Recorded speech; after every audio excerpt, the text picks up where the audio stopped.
चलिए एक वेक्टर का इंपॉर्टेंट क्वेश्चन करते हैं। यहाँ से बार बार क्वेश्चन आता है। क्वेश्चन क्या है देखिए बेटा, ए वेक्टर है, इसका कंपोनेंट बी वेक्टर के अलोंग करना है।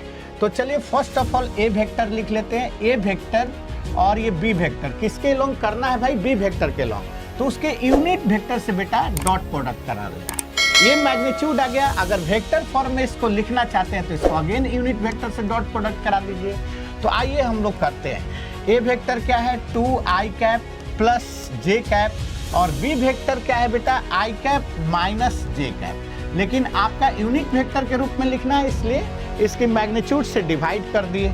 अब इसको डॉट प्रोडक्ट ले लेते हैं। तो i कैप लिए ये 2 बन गया, और ये जे कैप लिए तो ये -1 बन गया बाई रूट 2। ये आपका मैग्नीट्यूड हो गया। बात आती है हमको वेक्टर रूप में लिखना है, तो फिर इसके अगेन यूनिट वेक्टर से डॉट प्रोडक्ट ले लेना है। तो ये क्या हो जाएगा बेटा? i cap minus J cap by root 2। तो यहाँ से आपका क्या बना? 1 by root 2 into I cap minus J cap by root 2। ये कितना हो गया? i cap minus J cap by 2। तो ऑप्शन इस हिसाब से आपको क्या दिखाई दे रहा है? Option 1 will be correct.